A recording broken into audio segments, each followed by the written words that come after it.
A young boy with white hair recalls a memory. On his 5th birthday, he collapsed and had a nightmare. In his dream, a man with white hair similar to his knelt before a black-haired man and a group of women. The white-haired man was breathing hard, covered in blood and wounds. The man raises his sword, an angry and determined expression on his face.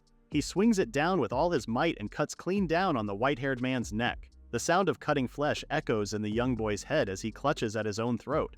Because of that nightmare, he finally remembered. The world he currently was in was a game he knew very well. And Luke, the white-haired man from the dream and the villain that gets killed in that scene, was the young boy. Luke had loved that game. It was set in a fantasy world full of love and war, intended for adults. The game's protagonist was the man known to be the strongest swordsman, the Sword Emperor, who's currently enjoying his life at the academy at the time the game's story starts. It was a story where he could fall in love and train with his companions to grow stronger, before finally defeating the evil Duke's family planning a coup d'etat, which is basically a rebellion to seize the throne. Luke was the second son of that very same evil Duke. Luke remembers how in the game the original Luke had a terrible nickname, the gross, fat Toad. The Luke from the game messed with the protagonist and his allies like a horrid tyrant while hiding behind his family's authority. People used that nickname to mock his awful appearance and personality. I'm sorry, but I can't blame them. The kid is cute now, but the adult version isn't that great. Since it was a game for adults, there were hardcore scenes too, that the current Luke wasn't able to handle well back when he played the game. I honestly don't want to think, much less know, what those scenes were about. Yikes. The reason given for the original Luke's horrible personality was that his mother died immediately after giving birth to him, and that nobody in his family cared about him. As a result, he did evil deeds to earn his family's recognition. But he neglected his training and developed an inferiority complex. Nothing ever came of his talent for magic he had since birth, and he ended up being used as a sacrificial pawn for the Duke. He didn't even serve as a mid-level boss. His one and only purpose was to be killed off. The young Luke, the one who got sent into the game, now lay sick in bed. Holding out his small hands in front of him, he thinks of how both he and the protagonist are supposed to be 15 when the game starts. With a thoughtful expression, he thinks of the version of Luke he sees in the game and questions if that was how he turns out in 10 years. You looked that old at 15? Bro. Looking out the window, Luke thinks how he didn't want to die. He still had memories from his previous life, so he didn't need his new family to love him. He figures that if he stops himself from becoming the gross fat Toad, his words not mine, and doesn't do any evil deeds, then he might be able to change the future. With a more hopeful and happy expression, he dreams of a future where he can live the rest of his life in peaceful happiness. Luckily, he was a noble, so he won't have to worry about making a living. But his happy expression drops. Luke realizes that he can't change the fact that his family was evil. He won't be able to escape the purge that's coming for them, but he wanted to have enough power to defend himself at the very least. He suddenly remembers that Luke supposedly had a talent for magic. He stares at his hands and concentrates, realizing he can feel some sort of airy, soul-like energy, and wonders if that was mana flowing through him. Imagining a game system screen, he wonders how to use magic without a user interface. He remembers that a magic caster should be able to heal himself, so he presses his hands to his chest and chants for himself to heal. Light softly envelops his body. When the light fades, he wonders if it works since he couldn't really check without a game's health bar. But he did feel a little better. Putting his hands back to his chest, he tries to get even better, chanting for himself to heal over and over, until he eventually tilts sideways and passes out. Before long, sunlight was pouring in through the window. The door to his room creaks open and a voice calls out to him, telling him to get up and asking how he was feeling. A freshly healed Luke slowly wakes up, realizing it was morning. He rolls over in bed, feeling sluggish but no longer ill. He wonders if he lost consciousness because he ran out of mana. He supposed that meant he only had enough mana for 10 heals or so on. 10 heals is plenty for a 5-year-old though. That means he's crazy talented, whoa! A maid comes up to him as he thinks that he wouldn't understand anything unless he takes the time to study magic. His maid wonders out loud if he was still feeling under the weather and helps him change from his pajamas. Luke believes it would be best if he had somebody to teach him. However, his father probably wouldn't give him a tutor even if he asked for one. In that case, self-study it was. Luke calls for Syrup to read him a book. Syrup was the name of his maid, a dog beastman who was currently 12 years old. Wagging her tail, she agrees to his request. Later on, Luke hands her a book on magic fundamentals and Syrup checks with him that he really did want her to read such a difficult book for him. She suggests a picture book instead, holding up one she personally liked called Hakan, the Loyal Dog. Of course not to be confused with Hachiko, the best doggo. Luke replies that he wanted to try to learn how to use magic. With his best puppy eyes, he pleads with Syrup to read it to him. With a face like that, I can't believe that's how he turns out when he's older. His cuteness shoots an arrow straight to Syrup's heart and she agrees. As Syrup sits down, Luke lies down on the sofa with his head on Syrup's lap. She laughs that he really was still a boy. Luke asks Syrup to teach him how to read and do math while she was at it, adding that she was the only one he could rely on. With sparkling eyes, she excitedly tells him to leave it to her. Hyped up, she suggests that maybe they should take the opportunity to start training too. Luke observes that dog beastmen like Syrup have traits similar to dogs, like enjoying exercise. Completely straightforward and with a careless smile on his face, Luke disagrees with her. She loses her earlier excitement at his words, and thus Luke began being taught by Syrup. However, as she reads through the book, Syrup stammers, reading the words the whole time. With a teasing smile, Luke comments how amazed he is that she could read long and difficult words. With tears in her eyes out of embarrassment, she asks if she was really useful, and Luke reassures her that she was. But internally, he thinks that the book may have been too difficult to read. He sums up magic fundamentals from what Syrup read out loud. Mana was a transparent energy floating in the air around everyone. The amount one can use and the power of someone's spells depends on their talent. Luke figured that soul-like feeling in the air he felt while he was sick really was mana. And as expected, it seems like Luke really does have a talent for magic. For casting spells, one could cast a spell simply by imagining and letting their mana flow to where they want it to go. Luke was able to use heal because he imagines his mana healing him. And finally, the difference between attributeless magic and attribute magic was that attributeless magic was basic magic anyone could use, while attributed magic requires a special talent to use. According to the book, most nobles are able to use attribute magic. The De Suctos family, Luke's noble family, had an especially excellent lineage. Luke figured that maybe he would be able to use attribute magic before long. As he continues to listen to Syrup talk, he slowly drifts off to sleep. Syrup takes notice and carries him to bed, tucking him in. Gently caressing his head, she smiles softly and promises to make sure to keep him safe. A year passes. Luke is focusing his mana. The total amount of mana he could use in one day has increased. He found out that he could improve the amount of mana he can store inside his body by using it all up every day. It was really rough when he first started training since he was fainting all the time, which horrified Syrup. As he reads books in the annex library, Luke mourns that it was a pity that he still hasn't been able to find a suitable magic teacher. The annex that he lived in only had a head butler and 3 maids, so there was a limit to what he could learn from them alone. He searches through the library shelves for more books. He learned to read and started studying. Luke was thinking of ways to avoid his fate of being a gross fat toad. First on his list of changes, he had to take care of his health. From how the original and older Luke looked in the game, it was clear that there was a lot that could be improved in terms of health. The Luke in-game had acne, blemishes, warts, cracked skin, was obese, and among other things. Apparently, people in his current world don't bathe and wash their faces daily. That's nasty, not gonna lie. Holding a hand up, Syrup marvels as bubbles clung to her hands. Luke tells her to use the bubbles to wash her face. Luke and Syrup were sitting on the floor of his room in front of basins of water, prepping bubbly soap in their hands. Syrup asks Luke if there was a reason the soap was so foamy, and Luke casually answers that he had delicate skin, so it was to wash it more gently. Syrup pauses in shock. With horror, she exclaims in disbelief that he had delicate skin. Internally, Luke says that Syrup wouldn't know that unless she's seen what he ends up looking like in the future. Carelessly, he tells her that it wasn't a problem right at that moment, so she didn't have to worry about it, but she disagreed. With a content smile, Syrup tells him that as his personal maid, she would learn his routine. Luke shares her soft smile, and thus, the two of them started doing their skincare routine twice a day. Luke wants to be rich enough to use high-class products without worrying about the costs. He wants to be able to buy soap, face lotions, body lotion, moisturizer, and sunscreen.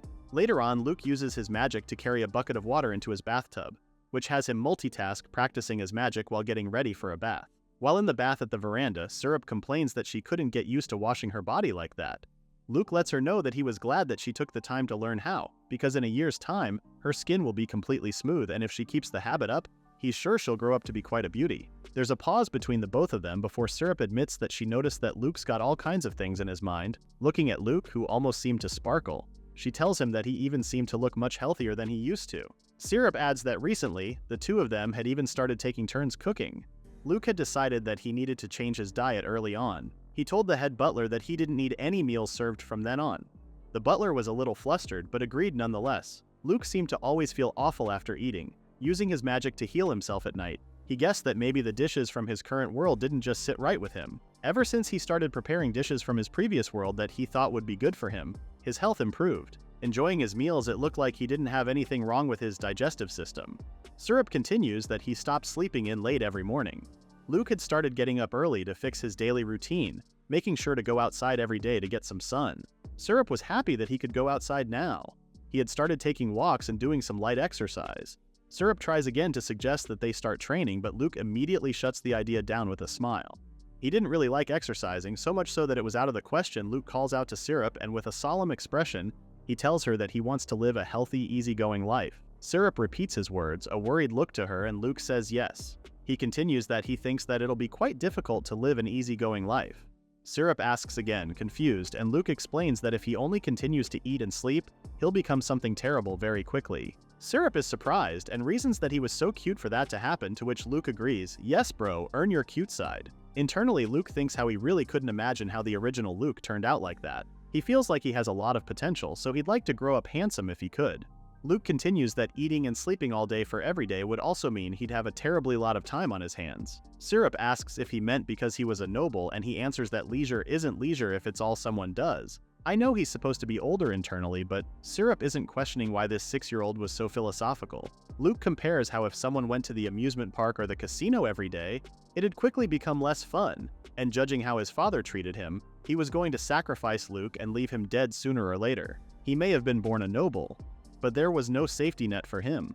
The original Luke misused his privileged upbringing, leading himself to ruin, but the Luke right now planned on making sure to make the most of it and prepare for the future. Determined, he decides that since his childhood is privileged, he'd like to avoid any unnecessary hardships. After all, he was planning to have a wife support him in the future. And if he couldn't marry, he needed to find a source of income that allows him to live without worries, even if he was on his own. If he could make one choice that would change the course of his future, it would be not going to the Alacetus Royal Academy. The Luke in-game as a character mainly appears in the Academy arc of the game after all. The game is split into two major arcs.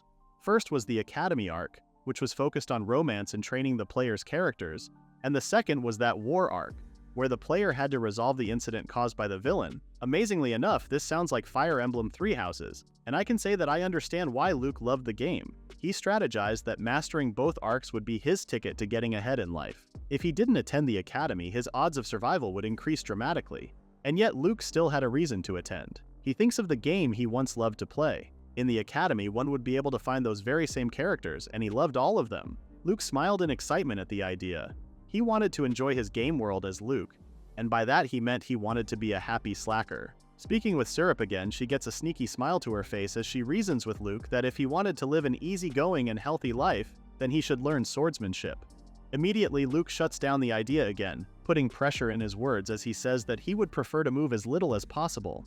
Syrup combs through his hair with a flustered expression, trying to convince him that not only was it fun, but it would also help him protect himself. Internally, Luke smiles at how Syrup really liked the idea of swordsmanship. Luke retorts that he didn't need to learn swordsmanship when he had Syrup. Syrup is surprised, asking him how he found out that she was learning swordsmanship. Luke admits that he just had a feeling. With a content smile, he tells her that he'll leave the sword fighting to her, and Syrup agrees happily. She bids him goodnight and leaves the room. As Luke lay in bed, he thinks about how he knew that he kept refusing every offer she made to exercise, but he reasons with himself that there was no getting around moving around at least a little if he wants to stay healthy. But that was why he invented a new spell. The next morning, Luke steps out of the annex. He raises his hands and a jelly-like substance comes out, forming a large slime. It's so cute and happy. It was an original attributeless magic Luke called Val. His new spell can work while he sleeps. But before someone can understand how Val works, one needs to understand that attributeless magic is basic magic that transforms mana into various forms. It can be mostly divided into 5 major categories. First was daily life magic. Quite self-explanatory, it was magic that helps the user out with daily tasks such as light for illumination and clean for cleaning and laundry. Luke figured that because people in the game world didn't bathe much because the clean spell already existed. Second, there was strength magic. It was magic that uses mana to temporarily enhance attributes like strength, dexterity, or defense. How strong the user can become depends on their original strength, but in exchange, it sacrifices the user's endurance. The effect varies a lot from person to person depending on how well they train their bodies. Just about everyone could use those 2 spells. Third was enchantment magic. This was a special school of magic that enhances the user's weapon with attributes. It was another form of buff magic that only smiths and enchanters could use. Even Luke didn't have an idea how to use it. Fourth was support magic. This school of magic consists of buffing and debuffing other people. The effect's power depends on how well the user can imagine it and how specific it is. For example, become strong made someone become physically stronger. Strength in the arms will grow threefold, made mana support the muscles to give someone triple the strength in their arms. To use it, the user has to cover the target in mana to support them. And finally, the fifth one was restoration magic. It uses mana precisely to stimulate the body and make it recover. The effect depended on how well the user understands bones, muscles, blood, and the body in general. Thanks to his education in his part life, he was quite good at restoration magic. Let us all be thankful for modern-day understanding of anatomy and physiology. All the attributeless magic schools rely on transforming mana, and that was what Luke used to create Val, a self-sufficient type of spell. Luke thinks of how easy it is to use as he orders Val to fetch a glass of water from a table. Floating over to the glass, Val sucks it up in its jelly-like body and delivers it to Luke. All Luke had to do was give it an order, but now here comes the real test. Sitting down and lying down his head on the table, Luke tells Val that he was leaving everything to it. He lay still on the table as Val stuck itself to him. Luke had ordered it earlier to envelop his body while he was sleeping, and it did so to exercise his body instead of him actually exercising. That's quite the next level of laziness.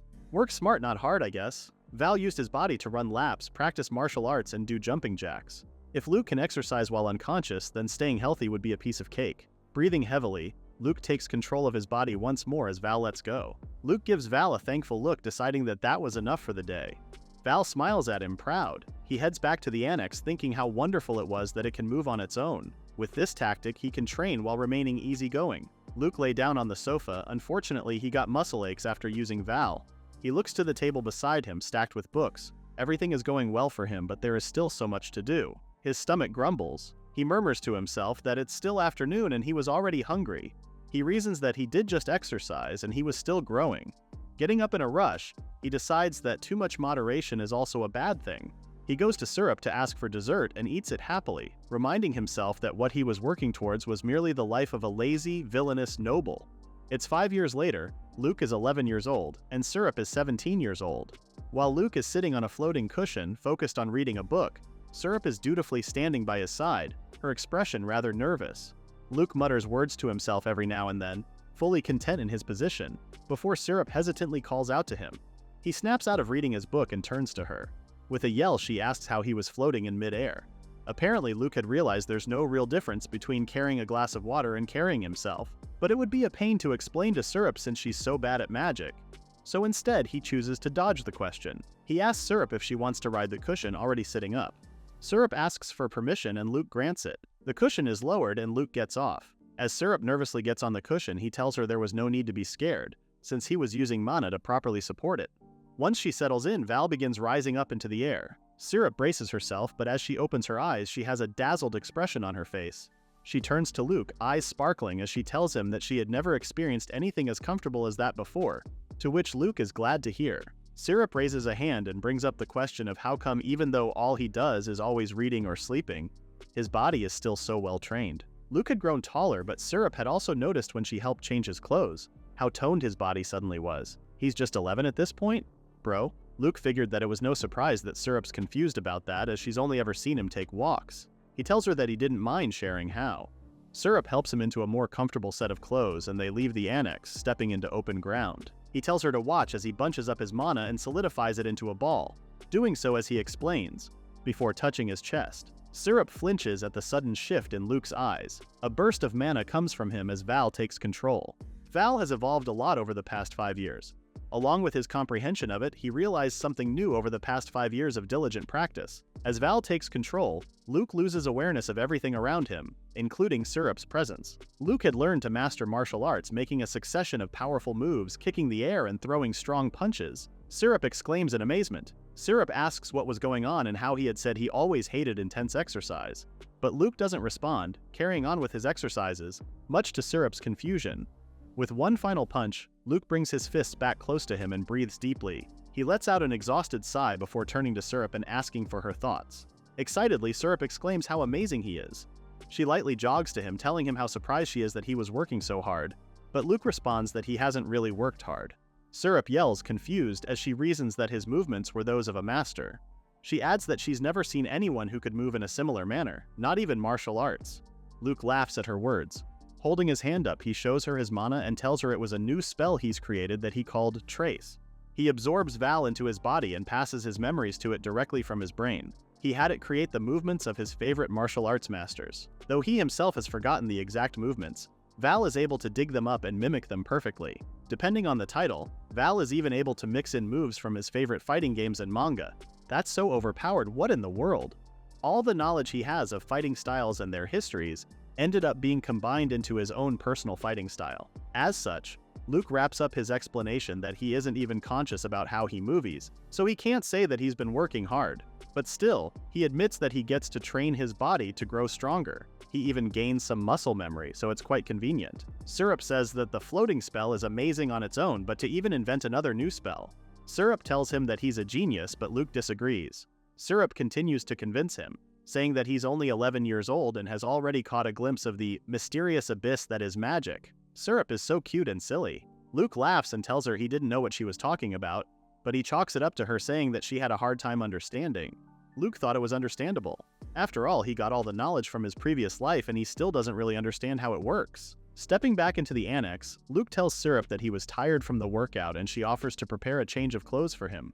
But Luke insists on taking a short bath while he was at it, so they head to a spring in the forest. It is the closest source of water they can use to bathe in. Looking at Syrup from his place in the springs, he thinks of how the other maids are always talking about how beautiful Syrup has recently become. She's kept up with the beauty regimen he taught her for 5 whole years, and it feels like her beauty has reached another level. We love a queen with a skincare routine. She's also kept up her swordsmanship training and really polished her fierceness. As Luke steps out of the spring and changes into new clothes, he calls for Syrup, and she immediately comes towards him, wagging her tail. Despite everything she's become, she still acts like a loyal dog who gets overjoyed by Luke simply saying her name. Laughing, Luke thinks that seeing the cute side of Syrup is his special privilege. Their dynamic is so cute. When they're back in the annex, Luke tells Syrup that he has a job for her. He asks for her to tell his father that he wants his magic attribute to be determined, to which Syrup follows through immediately as she steps out of the room.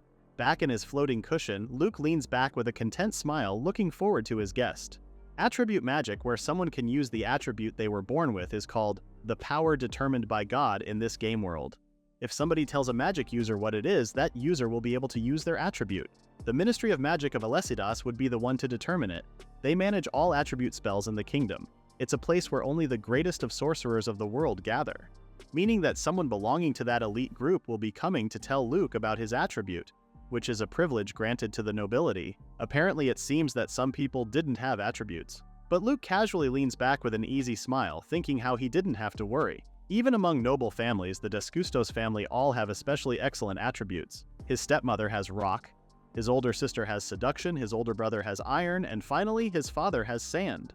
With an excited smile, he wonders what attribute he had. The following day, there was a knock on the door. Luke opens it from his floating cushion, realizing his mistake a second too late.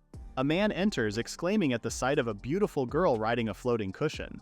Luke turns to him, wondering who he was and why he assumed he was a girl. Thinking about it some more, Luke did originally look quite good and he's done his best to maintain his beauty regimen, but he wonders if he really did look that cute. Own your cuteness, Luke. You look absolutely adorable. Syrup comes in and introduces the man to be Malsa Glico, the chief of the Ministry of Magic's Attribute Bureau. Syrup leaves his side to stand beside Luke. Malsa pauses and fixes his glasses before calling out to Syrup, which has Luke on edge. But Malsa happily states how amazing Syrup's memory was, memorizing his entire title despite only hearing it once. He adds that it was to be expected from a servant of the Descustos family, and he commends her again for not slipping up. Syrup proudly replies that it was only natural. Getting down to business, Malsa asks where the young master of the Descustos family was. Syrup turns to Luke and introduces him as Luke Hugelo Descustos. It's my first time hearing his government name and he really does sound like a noble. Malsa apologizes in a panic for being rude.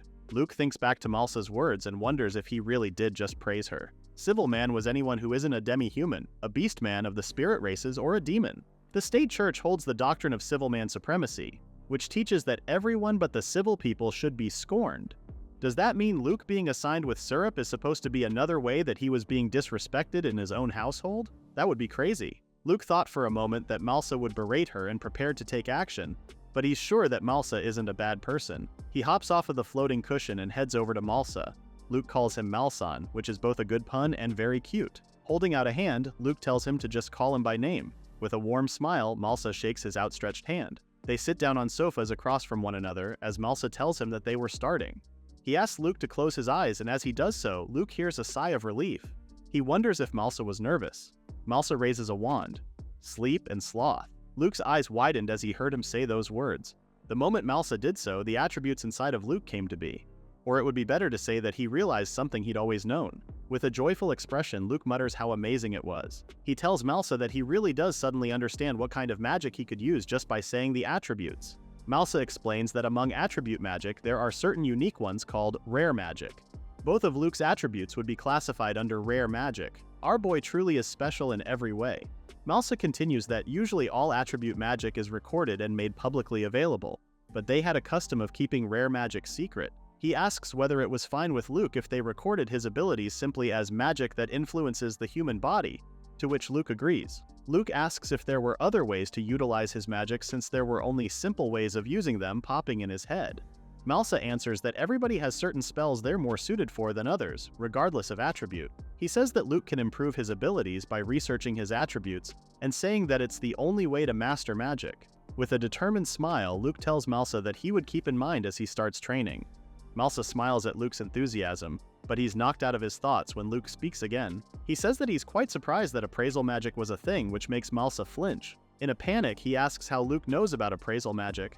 Calmly, he answers that he thought it was quite obvious with how Malsa just appraised his attributes. Internally, Luke thinks about how since he was a reincarnator, he just figured it was a thing, but now he knew it was supposed to be a secret. Malsa tries to explain, but then he starts choking. Luke orders syrup to get some tea for him. They take a break to enjoy their tea and Malsa comments that it was delicious. Luke comments that it's an herbal tea that's good for the body and Malsa agrees that it helped clear his head. He asks what the tea is called, but Luke reveals that he actually grew the leaves himself, so Malsa wouldn't be able to buy it from a market. Instead, he offers to give him a few leaves to take home. Luke assumes that he should keep the idea of appraisal magic a secret, which Malsa thankfully agrees with. Malsa mentions that he's sure that his daughter will like the tea as well, and Luke asks about her. Malsa tells him that the girl is about his age who really likes magic. Suddenly gaining a sudden burst of energy, Malsa excitedly asks Luke about the spell used for the flying cushion since it was definitely not average magic. Luke pauses and Malsa apologizes for his sudden outburst, but Luke brushes his apology off. Luke proceeds to show Malsa how Val works. A confused Syrup watching them chat. Soon the sun was setting. Malsa thanks Luke for his time, but before he leaves, Luke asks if he could be his tutor. Malsa admits that he personally didn't think Luke needed a tutor, so he asks what Luke really wanted.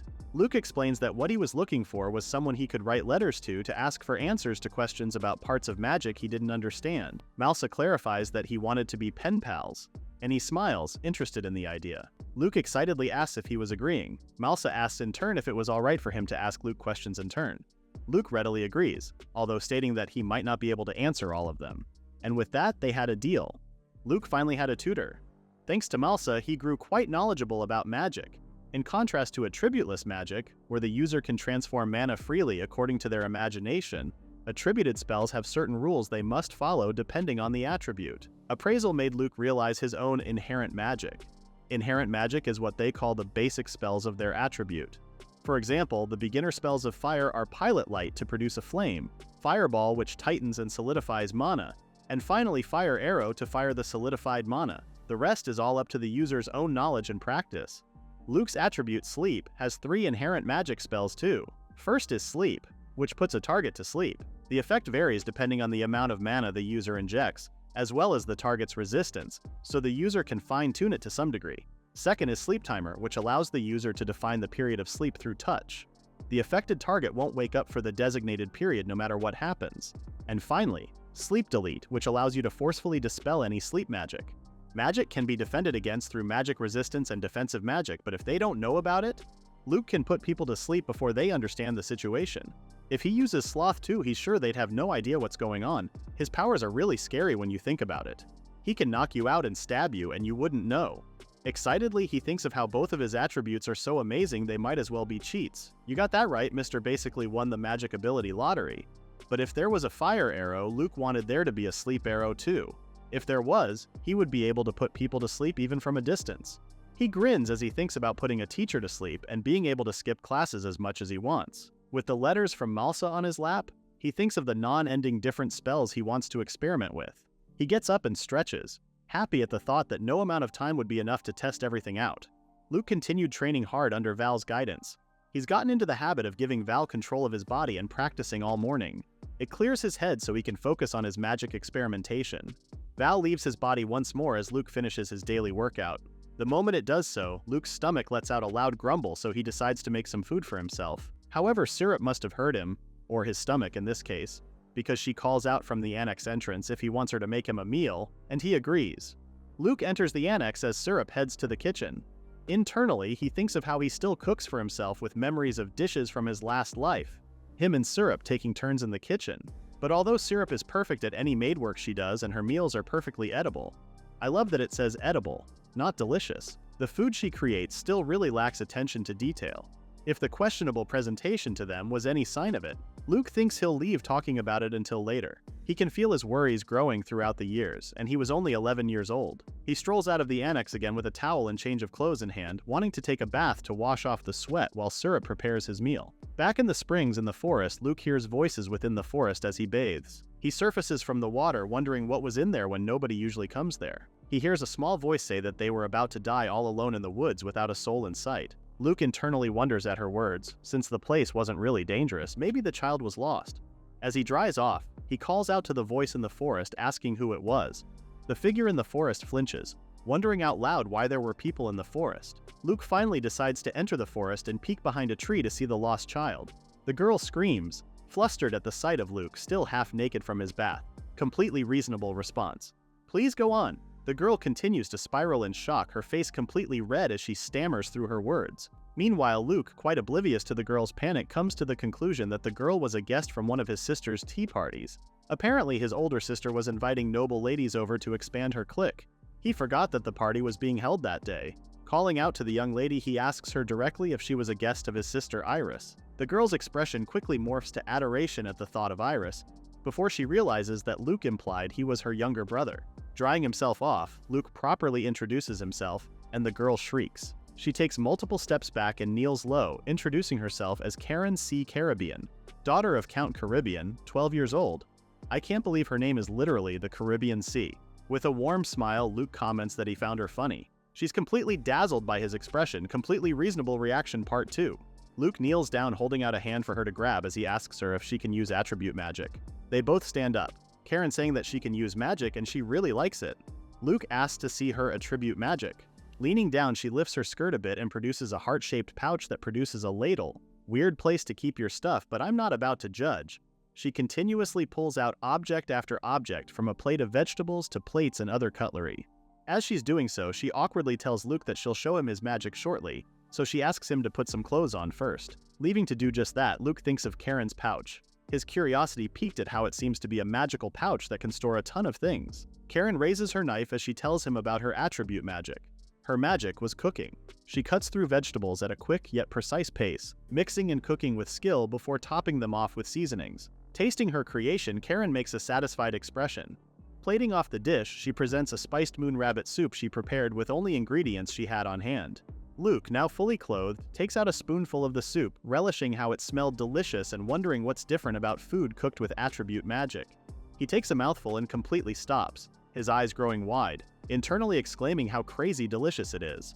To best describe it, it felt like he went through a religious experience. He takes scoop after scoop, amazed that he's never had anything so tasty before, not even in his past life. Karen watches him eating excitedly with a proud expression on her face. Suddenly, Luke stops short again. He stares at an empty plate. He could have licked the dish clean with how much it was sparkling. Placing a hand on his stomach, he gets a confused look on his face. What's more to the soup, he could feel power welling up inside him. He came to the conclusion that it was able to buff magic as well. Karen was a young noble lady capable of cooking buffing dishes. Seeing her in a new light, Luke comes to the great conclusion that she's the greatest possible asset to support the slothful life he's aiming for. He excitedly decides that he isn't letting her get away. Calling for Karen's attention, he slides to the end of the table close to where she sat and asks charmingly if she would cook the soup for him every day when they grew up. Oh, this sneaky little man. Karen's eyes widened in shock. With an even more charming smile, Luke asks her to marry him right then and there. OMG? Internally, Luke is resolute and will happily marry into Karen's family. He figures she'd support him even when his family eventually gets crushed. And above all, he needed her incredibly tasty cooking. With completely dazzled eyes, she exclaims in excitement that Luke has just proposed to her. That day, Luke had a miraculous encounter. Later on, back in the annex, he has Syrup contact his father after his meeting with Karen to have the proposal made official, but all his father sent was message for Luke to do as he liked. Luke thanks Syrup for delivering the message, but internally he thinks of how his father really didn't have any interest in him at all. Eventually, everything proceeded swiftly and soon the families were arranged to meet. As Luke steps out of his carriage, Count Caribbean Karen's father greets him warmly to his restaurant. Luke replies with a greeting of his own. They enter the restaurant and Luke tries to apologize for his father not joining the marriage talks, but Count Caribbean reassures him that Duke des Custos dropped by, gave his greetings, and left right after. Count Caribbean invites Luke to take a seat at a dining table. Internally, Luke is rather in disbelief that the head of a high-ranking noble family isn't attending the marriage meeting of his own son, but he doesn't quite mind. Looking at Karen's soft demeanor, he was worried that the Duke might have been too intimidating for her. They sit around the dining table and Luke opens the conversation by stating that since he was only the second son, all he can offer is himself. So he asks if it would be okay if he married into the Caribbean family. Bro, no matter how lazy you are, you're still a walking powerhouse and that's more than anything you can offer. With a bright smile, Count Caribbean replies that the family would be glad to have him. He excitedly adds that Karen had already said that she really loves him, much to Karen's embarrassment. Her face falls, and without looking at Luke, she asks him if he was sure that it was okay for him to marry someone like her. Suddenly panicked, Count Caribbean says that although he heard that Luke was the one to propose, some girls mock Karen for her appearance, so he was worried about that. Luke puts two and two together. Count Caribbean was talking about Luke's older sister Iris, who, at 12 years old, would question other young girls' appearances. Apparently, she treats everyone except her favorite pretty girls very harshly. Casting a glance at Karen, Luke observes that she certainly is a little chubby, but reasons that she's still developing. He adds that he actually found her round face rather cute. Luke, you're starting to sound sus. With a joyful laugh, Count Caribbean tells Luke that he was truly grateful that there was a boy like him who chose Karen for her inner beauty. Internally, Luke says sorry, though he wasn't sorry. He didn't want to marry her because she was a good person, but what drew him in was her cooking and status. He thinks of the soup Karen made him for the first time, a blissful expression on his face. He's snapped out of his thoughts when Count Caribbean starts to talk about his family. Apparently, everyone goes to sea frequently. I love that the family named after the Caribbean Sea are regularly at sea. He observes that it looks like Luke's quite weak to the sun and asks if he'll be alright. The Caribbean family started as fishermen and traders. They're a family that handles a wide array of maritime businesses. Because Karen didn't have any brothers, Luke would end up inheriting the house, but if she later gets a little brother, Luke decided he'd gladly give up the position to them. The idea of just opening up a restaurant with Karen's cooking skills was a nice thought for Luke. He finally turns to Count Caribbean and lets him know that he trains, so he should be sturdier than he looks, and, with a proud expression, he states that his countermeasures against the sun are in perfect order, so there was no need to worry. Said countermeasure was actually sunscreen. Luke also figures that he could just summon Val on the ship and then just go to sleep. That way he wouldn't get seasick and he could use it to carry luggage for him. Count Caribbean stands up, giving Luke and Karen time to talk. Luke calls Count Caribbean father-in-law, and with a joyful laugh and wave goodbye, the Count jokingly says that Luke was being quite hasty as he exits the room. With just the two of them now, Karen calls out to Luke and tells him that she wants to be pretty enough to stand by his side. Confused, Luke reasons that Karen was quite cute already, much to Karen's embarrassment. She exclaims that Luke was a boy, but he was so pretty. She continues that she overheard that he's been caring about his appearance and health ever since he was little. Luke notices Karen saying she overheard it. He can only think of one person who would tell her that, and that would be his sister Iris. She always looks like she couldn't care less about him at home, but it seems like she was keeping an eye on him. Karen tells Luke that she'd like his help to grow beautiful too. Luke tells her that he'll gladly help, but he was rather strict as a teacher. Determined, Karen says that she was prepared to learn. She asks him if someone like her can also be beautiful, and Luke tells her that she can, and that is actually a very easy way. If Luke uses sleep and Val together, he would be able to easily make her diet, but he knew that getting thin was the only thing she wanted to have. However, he decides that that wasn't the right time to teach her everything. Luke asks if they can go someplace else. Later on, they end up in his room. Luke orders Syrup to make sure that nobody was spying on them. Although he may be overreacting, Luke was rather worried about his older sister after hearing what she's been up to. Calling for Karen's attention, he immediately jumps into business and tells her that his diet method uses magic, specifically to exercise while sleeping. Karen says it sounds difficult, but Luke explains the process to her. He tells her that he had sleep and sloth attributes, and that for the diet, he'll be using sleep for it to work. He summons Val as he explains that he'll combine it with the attributeless magic spell. Luke uses sleep to make Karen fall asleep and have Val enter her body, after which she will perform a set of copied movements using her body. Luke absorbs Val to show her a demonstration. He sets up sleep timer for 1 minute and orders Val to show her a light workout. A minute later, Luke lets out a breath from exhaustion. He asks for Karen's thoughts on his martial arts and she replies that it was amazing. Luke continues that even still he had no memory of the actual workout. Damn, I wish I had that too.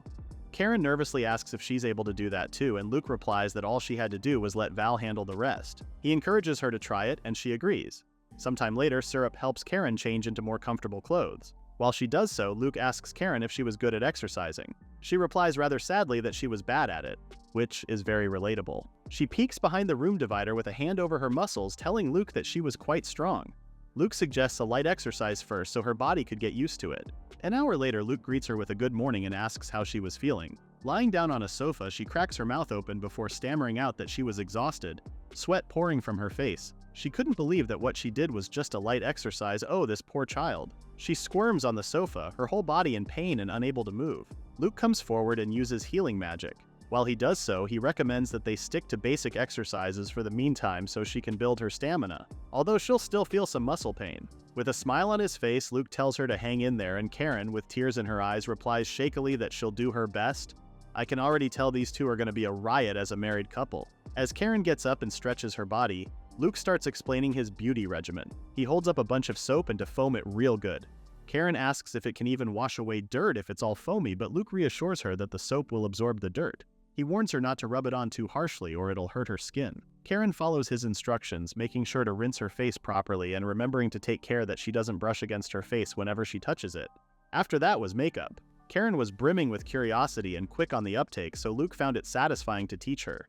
Finally was nutrition. Luke tells her that since she was good at cooking, she can just use the right ingredients, and he was sure that she could make some delicious food perfect for dieting. Karen found the idea interesting. From then on, Karen got addicted to developing new diet dishes. Karen took all his food ideas and turned them into dishes in an instant. She was even able to replicate Japanese cuisine. Luke was happy. He thought he'd never get to enjoy the same taste in his next world. However, Luke wore an awkward smile as he stared at the feast in front of him.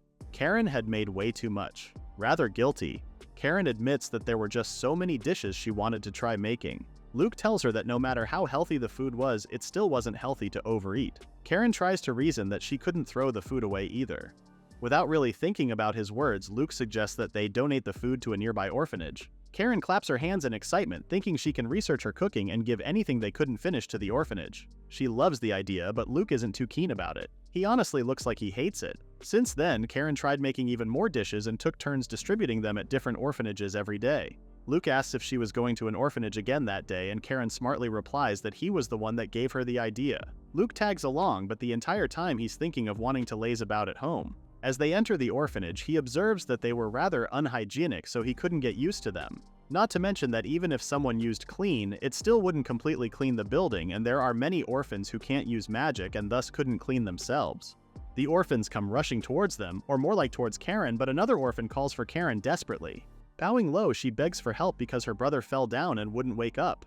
Karen wants to help, but unfortunately doesn't know any healing magic. The orphanage is managed by the church, but the priests show up only when it comes to money. Internally, Luke comments how he really didn't like the church in his world. Forced to help, he tells the orphan to lead him to her brother. Once they enter the room, Luke realizes that it wasn't a place for a sick person to get their rest. He leans over the orphan boy and observes that his breathing was shallow, most likely from a case of pneumonia. Luke holds a hand over the boy, imagining his breathing returning to normal. His hand glows with light, and after it fades, the boy looks healthier than before. Luke steps aside, letting the orphan girl know that he should be fine. The girl collapses next to her brother, thanking Luke over and over. With a terrified look, she turns to him and asks how much his treatment will cost. But Luke brushes her question away, much to the girl's confusion. Luke explains that since he was the son of a duke, he wasn't in any need of money and just healed the boy to practice his magic. A little cold-hearted, not gonna lie, but at least he's honest and still healed the kid. Small wins, I suppose. Luke continues that now. He knew how to heal that specific illness, so he should be the one to thank her. She softly asks him again before bursting into tears and bowing once more. Luke finds the girl clever, sure that she'd have a much easier life if only her surroundings were a bit better. Luke calls to Syrup and casually states that since the Duke had more money than he knew what to do with, what was stopping them from using some of it? Syrup smiles at his words and they head to the office of the orphanage director. Luke drops a whole pouch filled with 50 gold coins on the table of the orphanage director to the older man's surprise. Luke states that the gold should be enough to get hygiene under control and to start teaching the kids. The director tries to interject, but Luke cuts him off and says that he found thinking to be quite the hassle. So the director wasn't allowed to refuse. Now that's what you call a power move. He's still 11 at this point, that's crazy. Finally, the director agrees. Internally, Luke is happy at this turn of events. He had just come to tag along at the orphanage but ended up with something interesting. The orphanage would provide him many opportunities to test out his healing magic. Luke, now 14 years old, sits on his cushion suspended on air by Val. He's enjoyed the past 3 years since he's been engaged to Karen. Syrup takes care of most things for him, Karen cooks for him every day, and he's kept using Val for his beauty and health. Oh, he's definitely living the lazy life, he just wears his pajamas everywhere. He's experienced many things thanks to Karen, but his happy days with her are approaching their end. Karen will start attending the academy and will have to live in the dorms that spring. As such, he wanted to spend as much of what little time they had left together as possible. He turns to his bedroom door, which remains closed. She still wasn't there yet. He jumps off the cushion and decides to go after her, already having an idea why she was late. At the main house, Luke stops walking as he comes across his older brother, Testa, currently 19 years old, and first son of the Disgustus family. Luke's surprised that Testa was around that hour, which was a rare occasion. Testa passes by him, ignoring him as usual. Luke casts him a glance as he walks past, thinking how he was already taller, and yet Testa didn't care. Luke smiles as his focus goes back to Karen, sure that she was at a certain pavilion. Luke steps into the garden and finds Karen.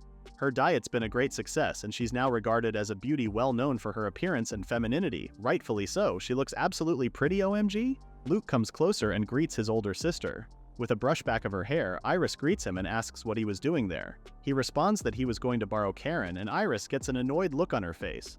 She darkly asks if he was trying to break up her tea party, and Luke reasons that she originally came to the estate to visit him. Luke tells her that he just came to the pavilion to take back his kidnapped fiancée. With a light blush on her cheeks, Iris stares Luke down. Apparently, all men who meet Iris's eyes end up wanting to become her playthings. However, it doesn't work on Luke at all. Their stare down ends with Iris losing. Karen calls for Luke's attention and stammers that she also wanted to talk with Iris, apologizing afterwards. In Luke's eyes, he preferred the way Karen looked to his sister.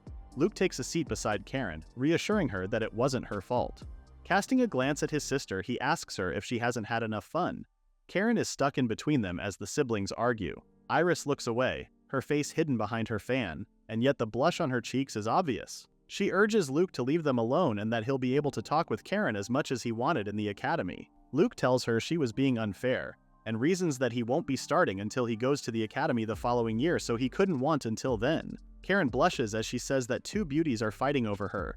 You deserve the attention with how cute you are. Internally, Luke compares how cute Karen was when she was flustered, while Iris remained stubbornly sulking. Deciding he had no choice, Luke gets up and leans towards Iris. He lightly tells her that she was ruining her beautiful face with the scary look she had on, and with a charming smile, he tells her to do her best in the academy. Iris's face is completely red as she stares dumbfounded at Luke. Luke, I think you did too much of a number on her. Luke holds out a hand for Karen to take. Internally, he's thinking that since he didn't get to see Iris too often, it might be good to earn some points with her. Karen takes Luke's hand, and still slightly flustered at the sudden need to leave, she says goodbye to Iris. However, Iris is breathing deeply, thinking about the expression on Luke's face from earlier. Ayo? She blushes, a small smile on her face, as she thinks how he was the only man whose beauty could match her own. A bit narcissistic, ain't she? Iris decides that she wants him. Ayo sis? That's your younger brother? A few months later, Luke is lying down in bed. Syrup asks him what book he would like to read that day. As Luke is thinking, his thoughts drift to Karen. She's already left for the academy, so there was no need for him to go outside anymore.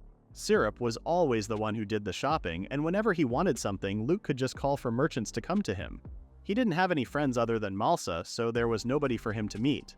And then his thoughts paused. He sits up with a smile and informs Syrup that they are going out. Syrup comments that it was rare that he wanted to go outside and she hoped that it wouldn't start raining. Luke asks her to come with him even if it does start raining. Syrup agrees and still grins at the idea of how rare it was for him to want to go outside first. Later on, a carriage speeds down the road. Syrup wore a cloak to hide her ears and tail as she drove the carriage. From inside the carriage, Luke thinks about how Syrup was good at driving, but then he remembers that she used to take him and Karen to all kinds of places. As a final thought, he sadly thinks of missing Karen. Why are they so cute? Syrup cuts off his thoughts as she announces their arrival. Getting off the carriage, Luke comments that they got to their destination, and Syrup responds that it was because of the status carried by their ducal carriage. Internally, Luke celebrates his invisible authority. Damn, he even has free passage on the streets like an ambulance. That's crazy. Luke looks up at the building before them, wondering if he would find what he came there for. The Great Maido Shop. It's a huge department store that also appears in the game he played. Players could find most things there, from items to equipment and even presents for the love interests. As they enter the building, Luke glances back to Syrup and tells her that she could buy whatever she wanted, to which she thanks him. A man greets them at the entrance. Already knowing his identity, the man introduces himself as Morsky Maido, the owner of the business. At the VIP room, Morsky invites Luke to take a seat and tells him not to hesitate to ask for anything, staff standing in attention and ready to serve him. Morsky then says that Luke might find it boring to deal with an old man like him, so he introduces his daughter to help him as a young girl walks in. Luke excitedly exclaims in his head as the girl enters. She introduces herself as Akari Maido. Akari is one of the main love interests of the game. If the player chooses her, they'll go down the merchant route. Luke introduces himself, and Syrup and Akari greets them both with respect, much to Luke's relief. He sits down, surprised that instead of just getting a glimpse of her, she ends up hosting them completely. Akari asks him what he was looking for, and Luke asks to see anything she could recommend, especially for his beauty regimen. Bro was locked in on looking as pretty as possible. Akari excitedly claps her hands together, proceeding to show what they had for sale. First introducing a magic hairdryer, Akari followed Luke's requests with a smile. She introduces him to one thing after the other, adding some light and witty talk in between. He ended up getting good merchandise, and by that it meant he bought almost everything Akari offered. Luke excitedly turns to Syrup and asks if she wanted anything, but she answers that she wanted nothing. Internally, Syrup thinks of how rare it was that they went shop together, so she wishes that he'd give her something as a present. Luke watches her carefully, but Akari gets up to get something. She takes out a box containing a red choker. Immediately, Syrup's eyes seem to sparkle at the sight of it, but then she stops herself, muttering that she was just a servant. However, without hesitating, Luke tells Akari that they were going to take it. Syrup turns to Luke in a panic. Akari hands the box over to Luke. He turns to Syrup and tells her to take it as thanks for always taking care of him. With a slightly worried expression, he asks if he was wrong to assume that she liked it. Syrup accepts with a smile. Luke clips the collar on her neck and asks what she thought. Happily looking at herself in the mirror, she says that it was wonderful. It suits her so much. Akari excitedly agrees. Calling out to Luke, Syrup turns and asks for what he thought. Luke pets her cheek and tells her that it suited her beautiful white hair.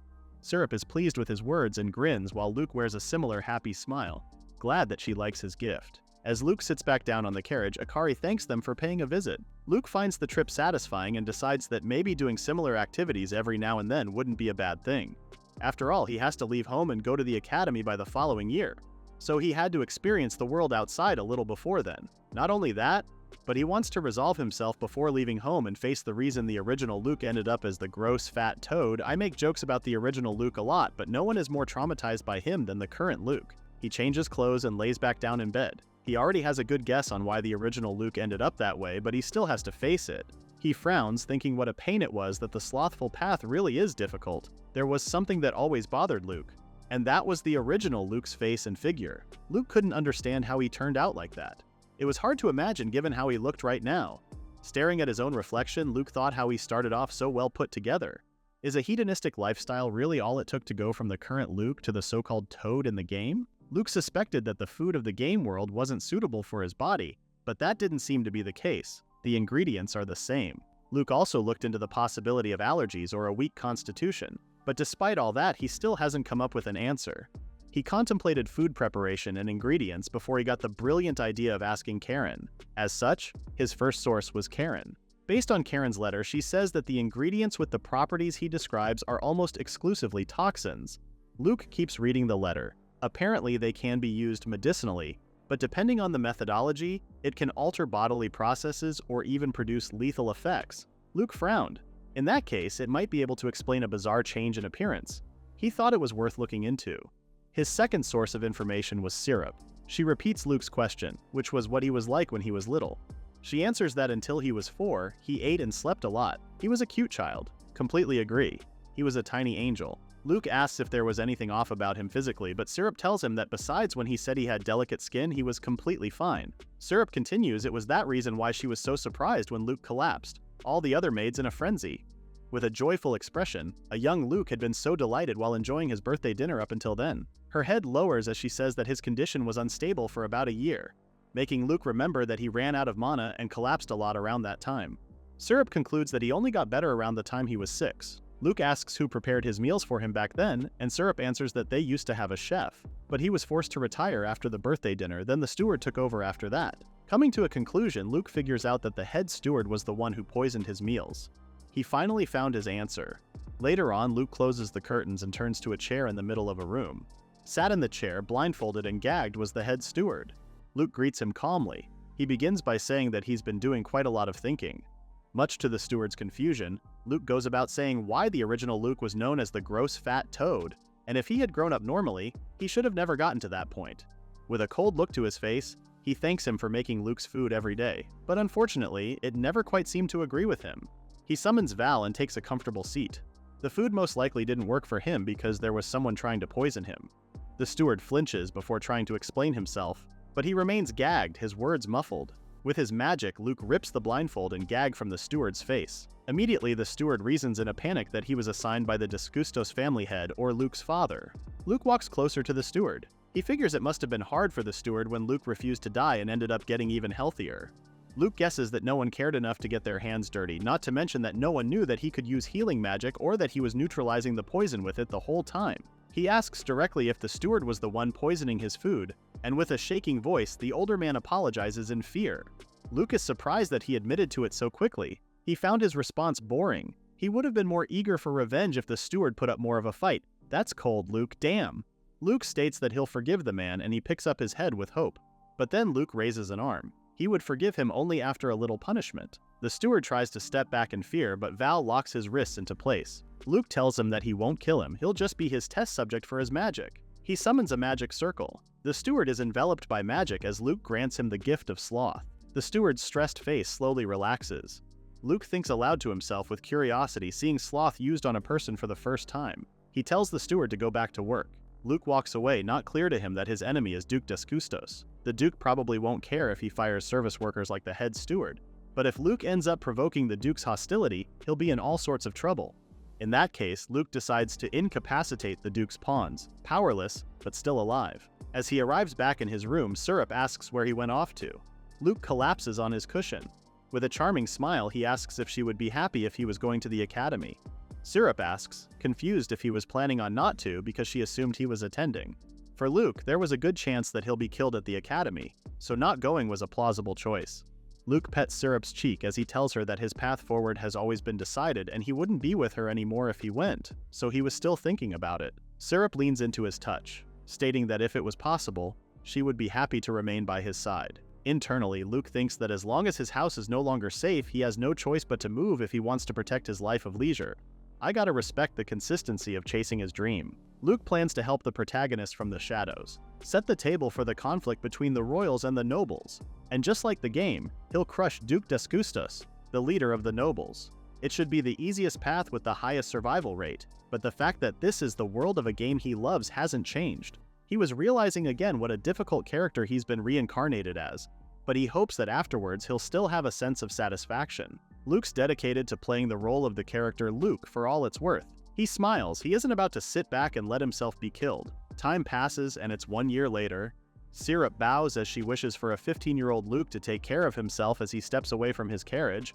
This boy grows up so fast I'm close to being emotional. He enters the Royal Academy's entrance exam grounds.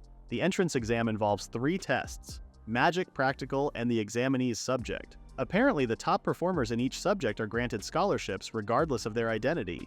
Luke wasn't planning on standing out, so he wasn't going to work too hard. Beside him, an examinee asks out loud about a nearby beastman. Luke wonders if they were taking the practical exam. The beastman's appearance catches Luke's attention. They were a beastman with green hair and emerald green eyes. She was one of the heroines, adventurer Ruby. Making quick zigzag jumps, Ruby rushes in to draw closer to her enemy. Her opponent is caught by surprise. He throws a punch, but Ruby easily dodges and quickly flips to deliver a kick up her opponent's chin. I can't believe they're supposed to be 15 years old. They can kick ass way too good. The powerful constitution of a beastman combined with such unorthodox techniques. Before he can finish watching the fight, a hooded figure calls for his name. He steps forward as the man asks if he really uses magic. Luke summons magic in his hand, annoyed. With a wave of his hand, he sends a powerful magical hit that destroys a large part of the grounds. Ruby watches, amazed, as she holds a dagger to her kneeling opponent. Her opponent has yielded. Ruby's eyes sparkle as she watches Luke. The hooded figure tells Luke that he's done enough and calls for the next examinee. Ruby lets out one more smile, interest piqued. After that, she strolls out of the exam grounds. Luke looks around, checking to see where Ruby went, but eventually giving up since they'll most likely see each other at school. Walking away from the exam grounds, Luke thinks of how the original Luke had excellent grades and incredible exam results in the game, so he didn't have a need to worry about failing. The next day, Syrup holds up a letter.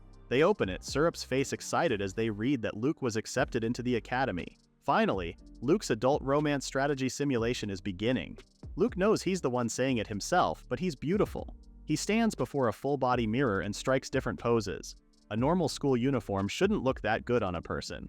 He's never seen such a perfect and beautiful man before. Can't even call it narcissistic because he really does look pretty actually. Syrup comes up behind him and informs him that his carriage was ready. Luke thanks her. This is the day his new life starts. The Alcides Royal Academy he's going to attend is the oldest and most prestigious in the kingdom. In the original game, it's the stage where all kinds of ideas and motives intersect. Almost all nobles attend this school, like his older siblings and Karen. Recently, it has also started accepting the most talented commoners. It's begun to recruit more and more students. In the academy, you learn 3 major things: battle, magic, and study. There are many dungeons in the kingdom. Monsters tend to pour out of them all the time too. That's why learning proper self-defense against these threats is considered part of someone's essential education. If it's proper education, kind of crazy that only the best are welcomed into the academy besides some commoners that passed. The academy is also part research facility. It especially focuses on magic development. Luke thought it'll be interesting to have legendary mages as teachers. In the original game, the academy arc serves 2 main purposes. One is raising the character's stats. If the player is aiming for a particular route, they'll have to manage what flags they trigger carefully. For context, flags are sort of important moments in a game that help lead you to a certain ending. A player should be extra aware of these if they want a very specific ending. The other purpose in the Academy arc is interacting with the love interests. The story and what characters the player can meet will change depending on their stats. Luke's planning on supporting the protagonist using knowledge from his previous life while playing the role of Luke, the villain that's always nearby. He needs to avoid the normal routes where the original Luke dies, although it may already be set to develop differently to the game since he's no longer the fat, ugly toad he was supposed to be. Thinking of Syrup and Karen, Luke is resolute in surviving for their sake. Syrup asks him if he remembered everything for his departure, and Luke replies excitedly that she had prepared everything for him already. Syrup gloomily admits that she was worried. With tears in her eyes and slight anger, she mourns that she wanted to join Luke and clean his dorm for him and be his attendant if only the academy didn't have such strict rules. Apparently, attendants may not differ in age from their student by more than 2 years. I honestly forgot that their age difference wasn't like 2 years or something. Her sense of duty has only grown over the years. The academy allows students to have attendants since many can't care for themselves on a daily basis. But Syrup is 7 years older than Luke, so bringing her is unfortunately out of the question. Holding her hands to comfort her, Luke tells her that he would have been happy for her to come with him too, but it couldn't be helped. Syrup sadly admits that she knew. It's common for young children to have an attendant of similar age for that reason, but Luke didn't have anyone like that. She admits that she was worried about whether the attendant the Duke assigned to him will be able to do a proper job. But again, he reassures her that it'll all work out. Syrup continues that he always goes at his own pace. Luke tells her that he'll be able to take care of himself, and adds that Karen was also at the academy. Embarrassed, but sad all the same, Syrup tells him that she wanted to take care of him. Luke is touched. He raises their hands up to his lips and thanks her wholeheartedly. Syrup has watched over him ever since he was little. His family never showed him any love or affection, but she more than made up for it. He thinks of all the times she had read to him when he was still a child. To him, she's his one and only family. She's always been his exclusive attendant, but recently she's been taking care of him more and more to the point she's doing everything. So maybe the days without him are going to be harder on her. Calling out to her, Luke pulls on her waist and brings her close to him. Luke hugs her warmly and tells her that she's done more than he could even repay. Syup's tail stands on end from embarrassment. Luke promises to reward her someday. He presses their foreheads together and asks her to believe him and wait for him to come back. Hugging him back tightly, she agrees. Close to tears, she tells him that she was going to miss him, and Luke says the same.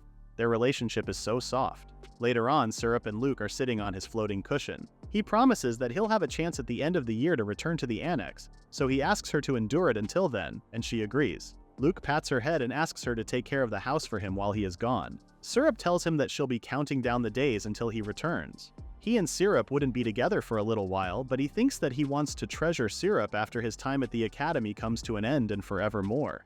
That's sweet and all, but why does that sound like an incoming death flag in the horizon? With a happy grin, Luke orders for her to come with him once he graduates and leaves the territory with him. I am genuinely terrified that they are being too happy. Syrup asks if he was being serious, thinking that she had nothing to do afterwards. But Luke promises to never let her go.